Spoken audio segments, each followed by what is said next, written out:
नमस्कार दोस्तों।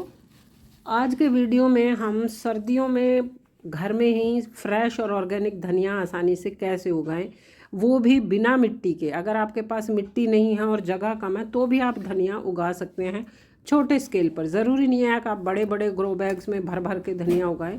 थोड़ा सा अपनी किचन के लिए थोड़ी जगह में भी आप धनिया उगा सकते हैं। तो इसके लिए सबसे पहले जो धनिया हम लेते हैं, आप जो घर में नॉर्मली धनिया लेते हैं वो भी ले सकते हैं, जो घर में आता है धनिया, साबुत धनिया जो हम घर में यूज़ करते हैं, या फिर इस तरह से बीज भी बाहर से ले सकते हैं। जो हम बाहर से बीज लेते हैं इनका रिज़ल्ट थोड़ा सा बेहतर होता है। कई बार जो घर में हम धनिया लेते हैं वो पुराना होता है और उसको हम इस तरह से दो टुकड़ों में करके जब हम उसको बो देते हैं तो उसका कुछ % हिस्सा ही जर्मिनेट होता है, सारा नहीं होता। तो इसका रिज़ल्ट उनसे थोड़ा ज़्यादा अच्छा होता है। तो लेकिन अगर आप नहीं ख़रीदना चाहते हैं तो भी घर में जो पड़ा हुआ धनिया है वो आप यूज़ कर सकते हैं। सबसे पहले किसी बेलन या किसी भारी चीज़ की मदद से आप इस तरह से इसको रोल करके इसको दो टुकड़ों में कर लें। कभी भी साबुत धनिया ना बोएं। साबुत धनिया जो होता है वो उसको जर्मिनेट होने में लगभग 1 महीना लग जाता है, और ये वाला जो धनिया होता है इस तरह से जब हम तोड़ के इसको लगाते हैं तो ये हफ्ते भर में ये बाहर आ जाता है। तो इसको उगाने के लिए मैं ये एक लंबी 14 इंच लंबी मेरे पास एक ये वो है गमला है, तो इसको मैं हैंगिंग पॉट की तरह से भी लटका सकते हूँ। तो इसके लिए मैं जो इसको यूज़ करूँगी धनिया उगाने के लिए, और इसके लिए जो हम सॉयल मिक्स करेंगे यूज़, उसमें मिट्टी मैं यूज़ नहीं कर रही हूँ, मिट्टी का इस्तेमाल नहीं कर रहे। बिना मिट्टी के भी आप इसमें कोकोपीट में धनिया उगा सकते हैं, आसानी से उग जाता है। सिर्फ ये है कि इसमें आपको न्यूट्रिशन का विशेष ध्यान रखना पड़ेगा, क्योंकि कोकोपीट में अपने आप में कोई वो नहीं होता न्यूट्रिशन। तो गोबर खाद अच्छे से मिलानी है। साथ ही बीच बीच में हफ्ते 10 दिन में इसमें लिक्विड फर्टिलाइज़र जैसे उपले का पानी हरी सब्जियों के लिए, पत्ते वाली सब्जियों के लिए बहुत बेहतरीन होता है। साथ ही आप सरसों की खली का जो पानी है वो भी डाल सकते हैं। तो इसमें मैं ये कोकोपीट ली है और ये मैंने इसका 50% मिला रही हूँ गोबर की खाद इसमें। और इतना मटेरियल, क्योंकि जिसमें मैं ये मिक्स कर रही हूँ ये भी इतना ही बड़ा है, तो इतना मटेरियल तैयार कर लेना है कि वो जो हमारा गमला है वो पूरा भर जाए। और ये मिला ली इसमें मैंने नीम की खली, जिससे कि पौधे जो है वो लैगी होकर ना गिरें। किसी भी तरह की अगर खाद में फंगस है तो उसका असर पौधे ख़राब होने में ना हो। नीम खली कई तरह के हार्मफुल जो बैक्टीरिया है उनसे बचाता है पौधे को, साथ ही ये खाद का भी काम करता है। तो नीम खली आप जो है इसमें 2 मुट्ठी इतने बड़े गमले में या ग्रो बैग में मिला सकते हैं। तो इसके लिए मैंने ये इसमें छेद किए हैं मैंने कई सारे। इसमें छेद करने ज़रूरी हैं, पानी होल्ड नहीं होना चाहिए। आप देख सकते हैं मैंने कई इसमें छेद किए हैं, 6 छेद कर रखे हैं।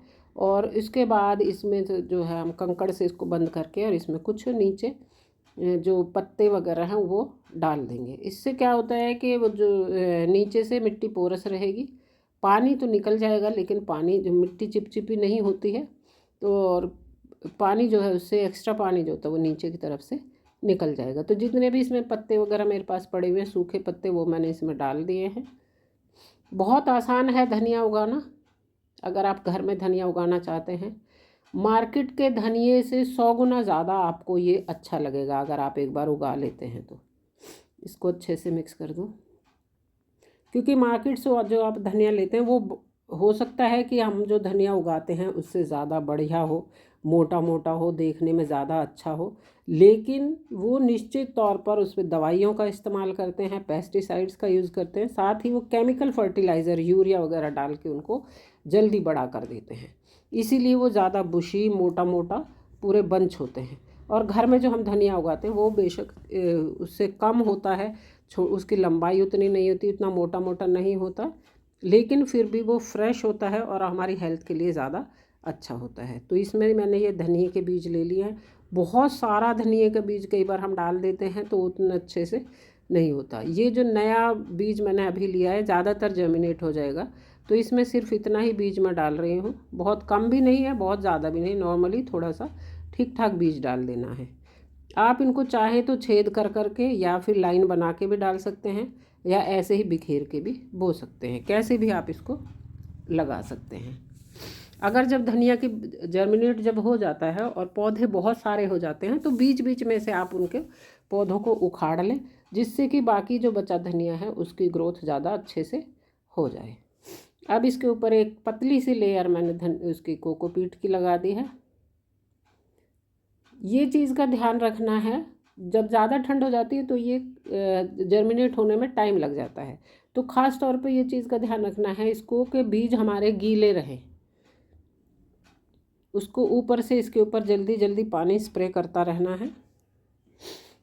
तो ये पहली बार में इसको इतना पानी दे देना है भर के कि जो हमारा ये धनिया है वो पूरा गीला रहे, क्योंकि ये कोकोपीट जो होता है वो नमी को होल्ड करके रखता है, गीला ज़्यादा टाइम तक रहता है लेकिन चिपचिपा नहीं होता, इसलिए इसमें पौधों में फंगस होने के चांसेस ना के बराबर होते हैं।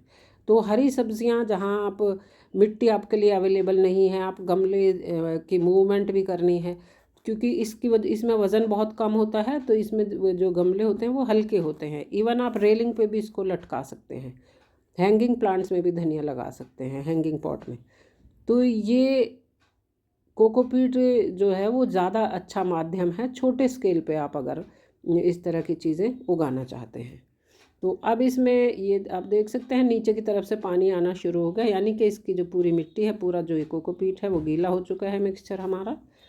और अब ये चेक करना है कि इसमें धनिया के बीज ऊपर तो नहीं आ गए। तो ये मैंने पानी जिस तरह से डाला है, आप स्प्रे करके पानी डालेंगे तो नहीं होगा, ऊपर बीज नहीं भी आएंगे, लेकिन मैंने पूरा भरने के लिए अच्छे से पानी डाला है तो ये बीज ऊपर आ गए हैं। तो जो भी बीज ऊपर आए हैं उनको आप वापस से उसके ऊपर कोकोपीट डाल दें।